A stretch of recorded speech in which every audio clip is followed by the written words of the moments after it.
he never came back home. Oh, really? Yeah. And you guys don't know what happened to him? We have no idea, never saw him again, never heard nothing. Hello, welcome back to my channel. What is up, y'all? I'm not a snack. Oh, God, but this chair keeps rolling. What's up, y'all? I'm not a snack, I'm Emile. First of all, I am so excited about this video because I'm going to be calling my dad and interviewing him. We're gonna talk about racism, segregation, Black Lives Matter, all of that because he grew up in the South. And I really wanna talk about like what it was like to grow up as a young Black boy in America when he was growing up. But before we call my dad, guys, watch this whole video because it would really mean a lot to me and to my dad. Go ahead and click that subscribe button and click that bell because I don't want you to miss a single thing. Also, give this video a big old thumbs up and leave a comment in the comment section below. All right, let's call my dad. All right, guys, so I have called my dad. Dad, welcome to my channel. So you're in Atlanta right now where I grew up. You're in my, or our home. I see you. I see you. That's my childhood home. And I wanted to have this conversation with you. You know, we had a conversation last week or 2 weeks ago. We were talking about George Floyd and we were talking about Black Lives Matter and everything. And I've expressed to my friends and to, you know, my followers and whoever listens to what I have to say that growing up, you told me a lot of stories about your upbringing, dealing with racism and segregation. And I thought it would be an interesting conversation to have with my dad, who has, you know, influenced and shaped who I am, to talk about those stories and experiences and even learn things that I've always wanted to know that when I was younger, I didn't necessarily ask. So, you know, now I have the opportunity to ask you some of the things that, you know, I've always wanted to know. So you ready? Yes, ready to go. Okay, so first and foremost, I know you don't like to talk about your age, but how old are you? The last time I checked, it was around 70, 76, I think it was. What year were you born, since you seem to be iffy about your age? It was 1943. 1943, which is, that's wild to me. I was born in 1990, so I just can't imagine growing up. You grew up in the 40s. You grew up in the South, and tell us the area you grew up in and what that was like. I grew up in a place called Greenwell Springs, Louisiana. It's about 13 miles from Baton Rouge, which is the capital city. We used to go to, or I used to go to Louisiana every single year. We celebrated Christmas and Thanksgiving there. And I remember, I think we went to Greenwell Springs at least a few times. And I remember it being very, very country. It's very rural, I can't say that, rural, you know what I'm trying to say. A very rural area. Can you say that word? Rural? Yeah, rural. Very rural. Rural, anyway. What would you describe life like growing up in Greenwell Springs during the mid to late 1940s to early 1950s as a young Black boy in America?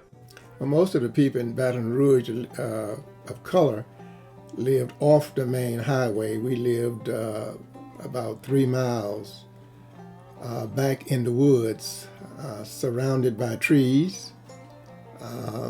There were no visible neighbors, and so as a child we grew up playing with whatever we could make a toy out of, because our parent didn't have money to go to Toys R Us or Sears, so we had to make our own toys. Occasionally a toy might have been handed down from a white family, but most of the time we made our own.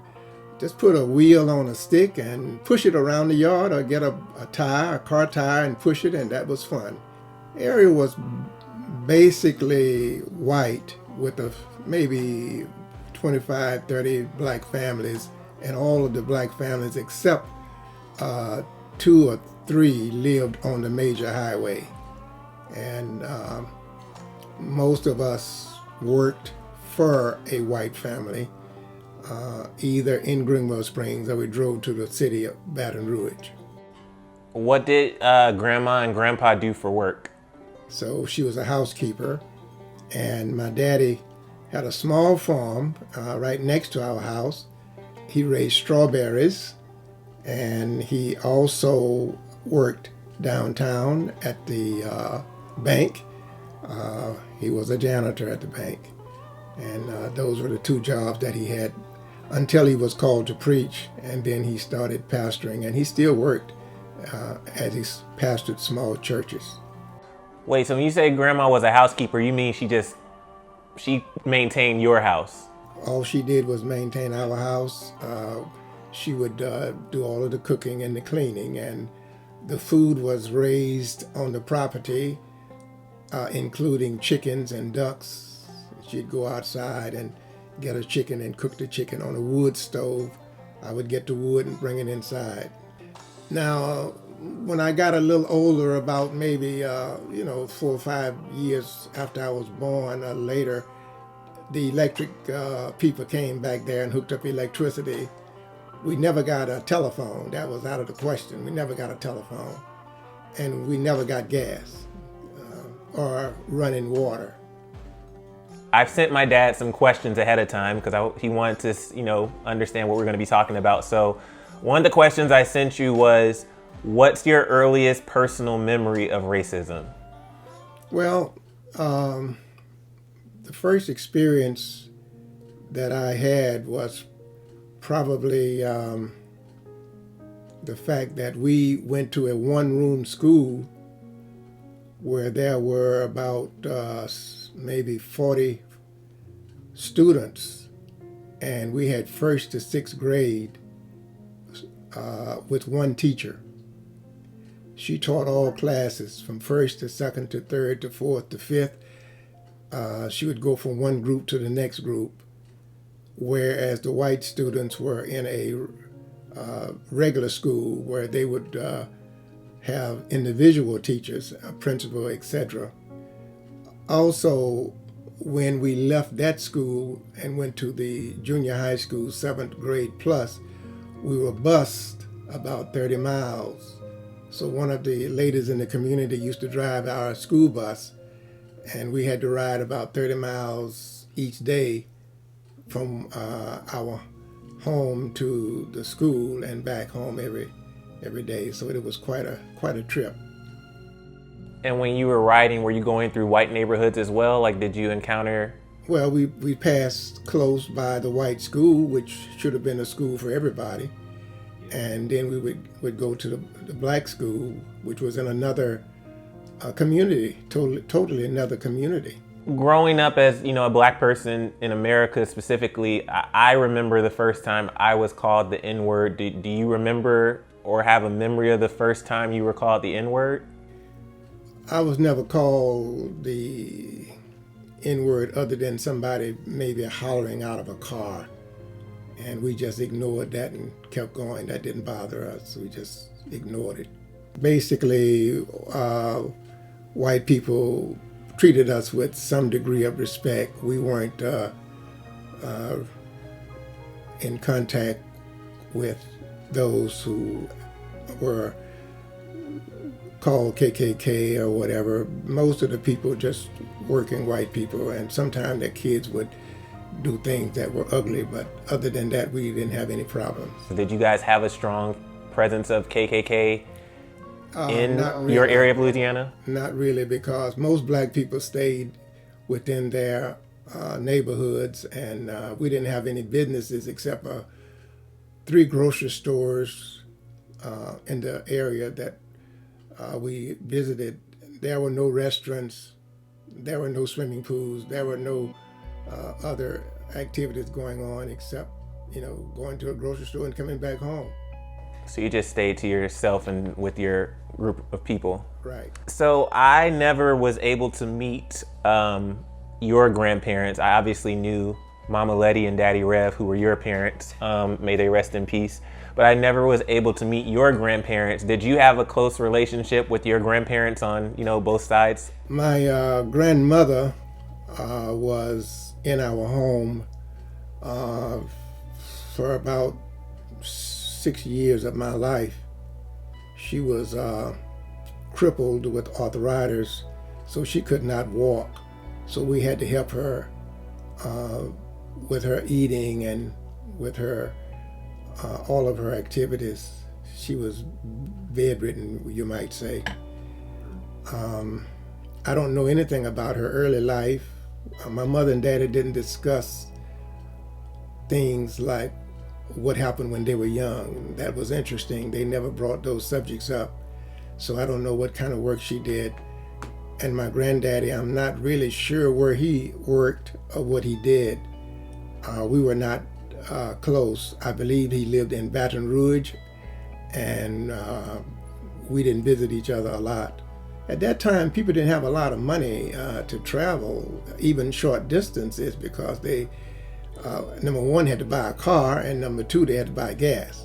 And so in those days, a number of people were handicapped because they didn't have the funds to get around.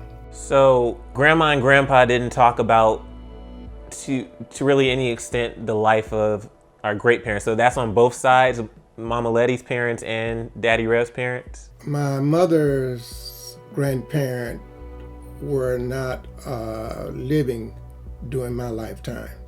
So I've never seen them. I don't know them. So your mom's parents, you never actually knew them at all? I didn't know them. Got it. My mother's skin was very light, and it was believed that her father was white.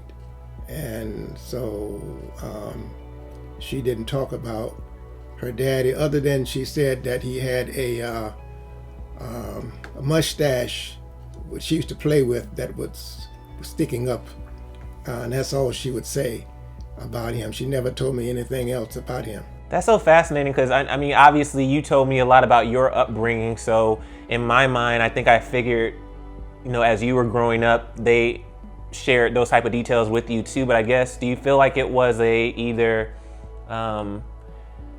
they just didn't really know much about their parents' life, or do you think it was a pride thing? They didn't want to talk about those details with you, or were you guys just not even curious enough to have those conversations or ask? Well, as children, we didn't raise questions about our grandparent and lives and lifestyle. We basically accepted whatever they told us, and what they didn't say, we didn't ask about it. I don't know if you remember this, but back in 7th grade, when I was going to Haynesbridge Middle School, which is a middle school in Alpharetta, Georgia, at the time, I don't know if anything's changed, at the time it was predominantly white. And I was in a minority to majority program. So, I would be bused from Southwest Atlanta, where we lived, to North Atlanta, where Mom was working at the time. And they had better schools and more funding and stuff. So we thought that would be a good fit. But I remember in 7th grade, there was a project we had to do, and it was essentially like a family tree. And I couldn't really trace my family back beyond my grandparents. I didn't know enough. And Mom, your parents died when I was 10 and 11, a year apart. So at the time when I was in middle school, they were already passed away, and I couldn't have those conversations with them, unfortunately. And I think that for me has, and I'm sure a lot of Black people, creates somewhat of a complex, because I remember in that class being in a class with all those white students, having them be able to talk about, I can trace back to Germany and back to here, to only be able to go back so far was a little traumatizing. But one thing, because I don't know if you even know this, but since they didn't talk to you about their parents' history, my grandparents, their history, one of the questions I sent you was, did Grandma and Grandpa even talk to you about racism, or was that another conversation that just didn't really come up? It was not a topic that we talked about. My daddy shared some stories that he had in reference to being stopped by the police. My daddy used to buy new cars. We didn't have much money, but he worked for a gentleman that owned the property where we stayed, and he had a job downtown at the bank, and he had a small farm, and so he was able to get new cars from the dealership because the man that he worked for owned the dealership. And so when the police would see him being a black man riding around in new cars, they would stop him and try to harass him, but he would just tell them who he worked for and that he was, a permanent citizen in Baton Rouge, so they would leave him alone. But other than that, that's about all we discussed. It's so interesting because obviously, racism was alive and well and prevalent. But I guess, I feel like in a way they were trying to shield you guys so you could just enjoy your childhood the best you could and not be pressured with even knowing about the effects of racism and what was going out in the world. But then another question I sent you, I said, do you even know if your grandparents or great-grandparents were slaves? And that was not discussed at all. We never discussed any thing about slavery. We know there was slavery, but it wasn't discussed in our family. That's interesting. I'm having a conversation with you that I wish I could have had with my grandparents present as well. But of course, they're not here. And, on mom's side of the family, they're Jamaican, so that's a whole nother story. So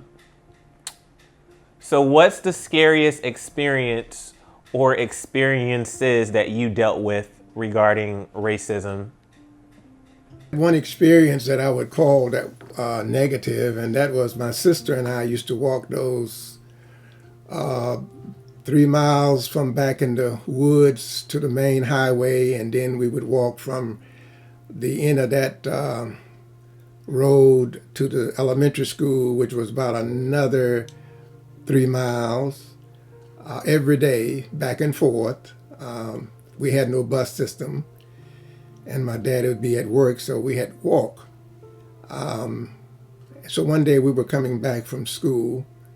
The little school was a one-room school, as I mentioned, and we had nobody except the two of us going in the direction in which we lived.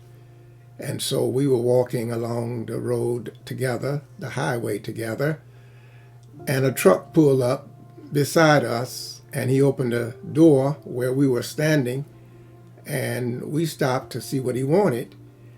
And he was an older white man, looked like he had been drinking, and he yelled at us 2 or 3 times, "Get in here, get in this truck." And so we looked at him, and the second time he yelled, I told my sister, let's run. And so we just took off, and he drove off, and that was the end of that.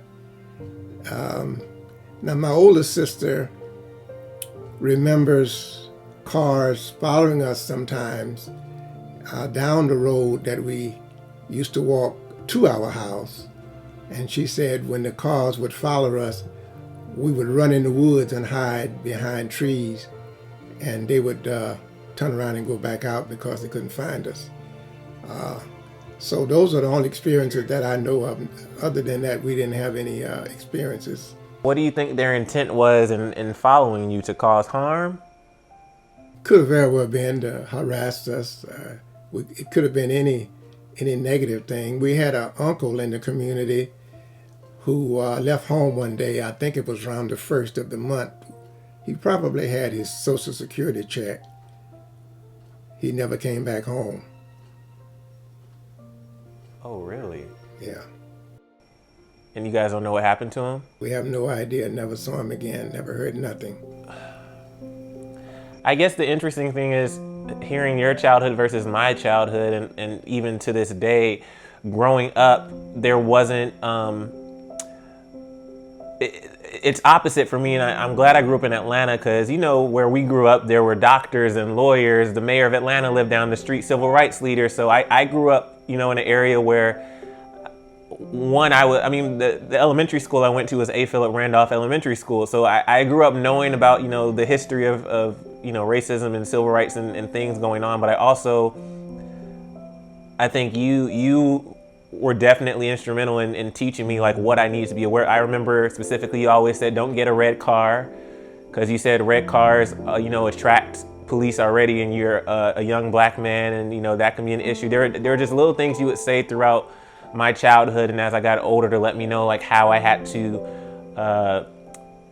navigate the world differently because of my skin color. But I know that you ended up going to school, graduating college, and going to seminary in Atlanta. Well, my daddy had a focus on getting all of us educated, all three children educated, and as a result of that, all of us ended up getting. I have 2 master's degree and all my work completed for my doctorate except the dissertation.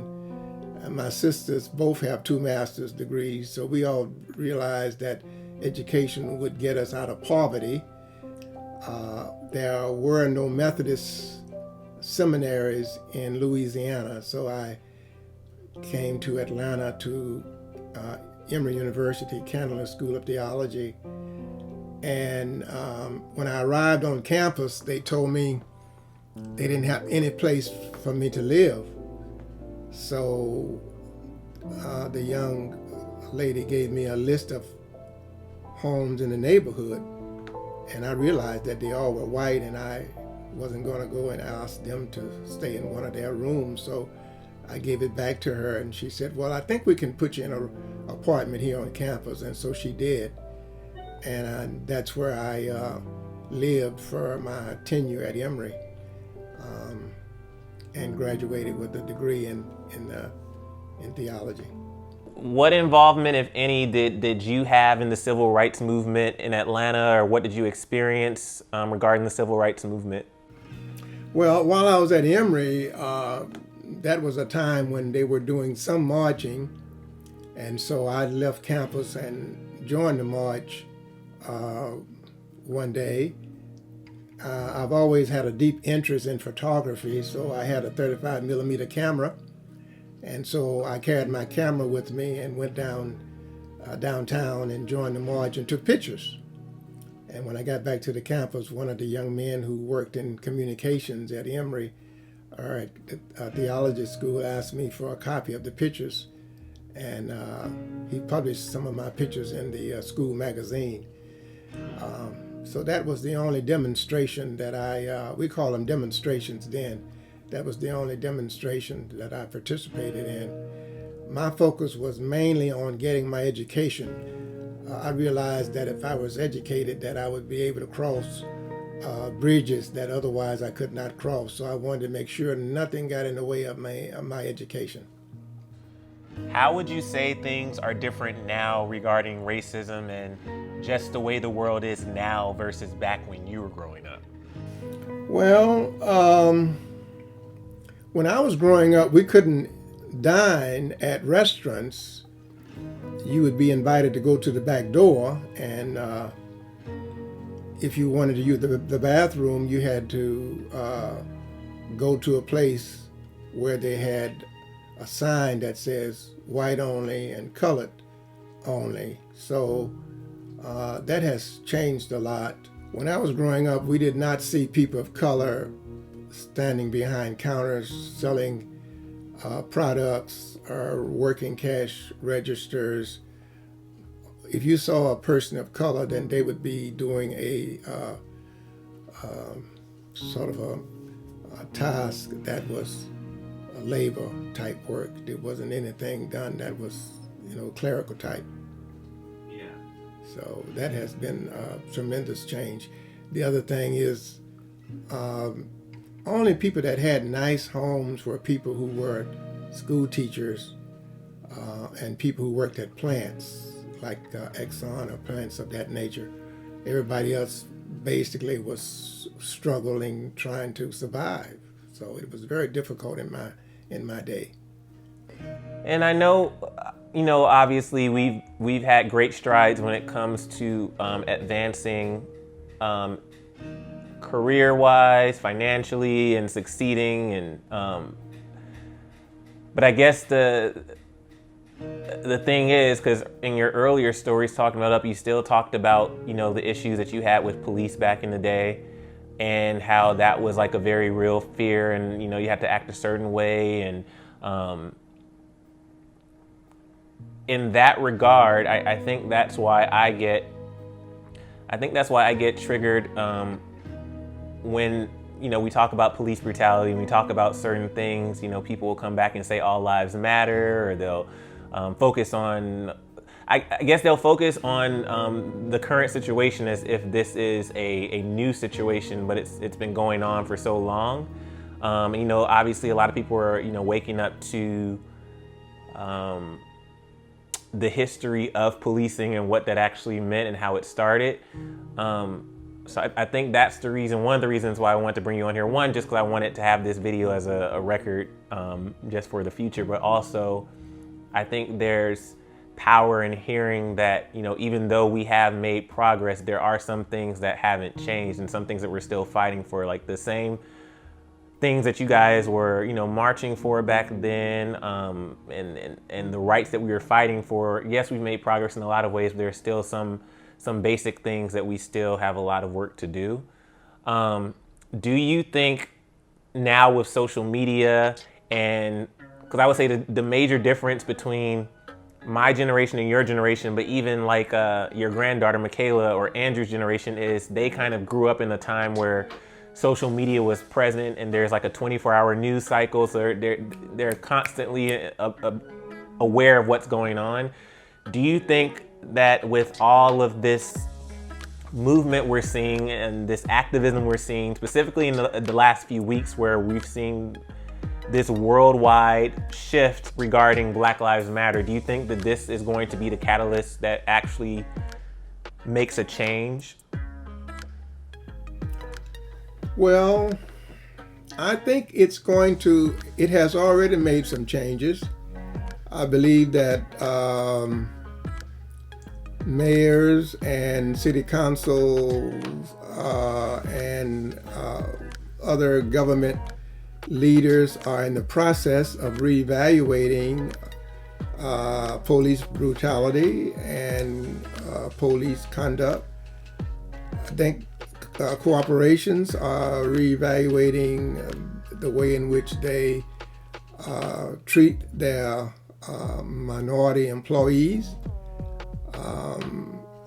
I think that there's going to be some change. It's going to be very difficult, however, I think, for a number of white people, because they have been set in their ways for so long. And one of my parishioners used to always say to me, "Reverend, you can't raise grown folks." And so it's going to be difficult for a lot of people to change. But I think that we are going to see some change. It may not be as much as we would like to have, but I think things will be somewhat better. And I also believe that as we change leadership, things will automatically change for the betterment as well.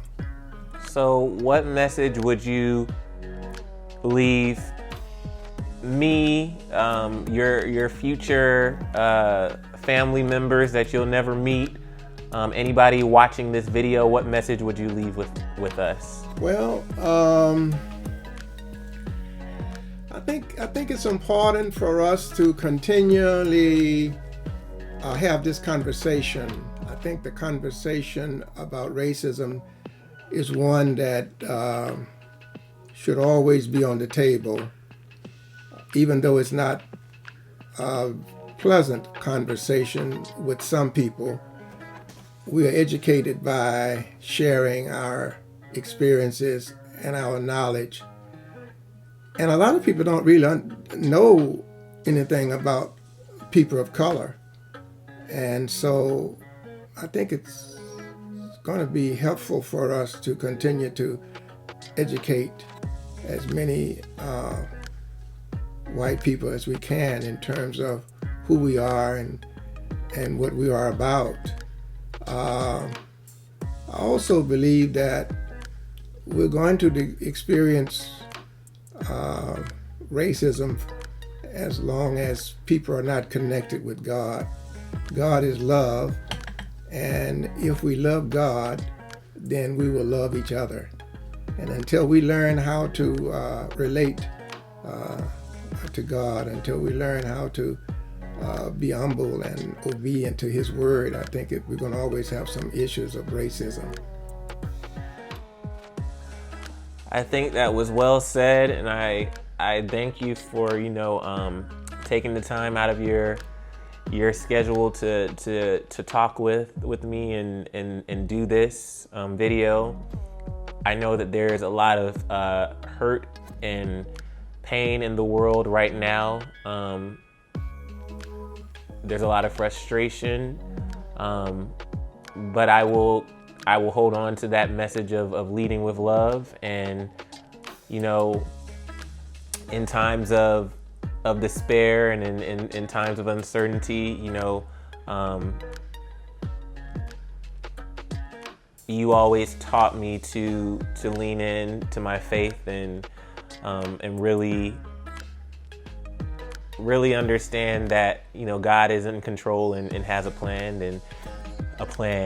But some people, I believe there's multiple ways to achieve the same goal, and we need people fighting in all different avenues, because one way won't reach somebody, so another way might reach somebody. And I just hope that we all, whoever is watching or listening, we all just figure out what our path is to lead to a better tomorrow. So I really appreciate that. And I know that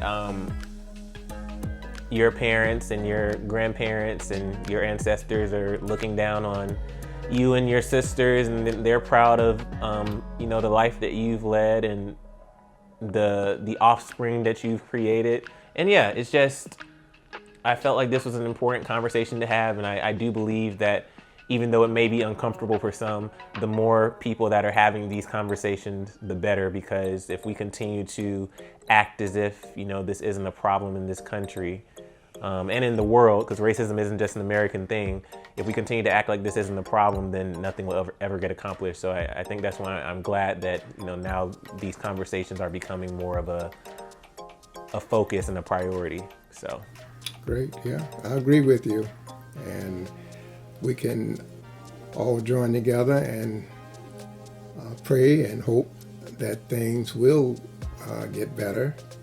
Even though we haven't seen much progress in the past, we can hope that there will be more progress in the future than we've seen in the past. Well said. Thanks, Dad. Keep hope alive. Love you. Love you too. Okay, so Dad's gone. Thank you so much for doing this, Dad, or for doing that. I got a little emotional at the end when I started talking about future family members who may see this that you will never meet.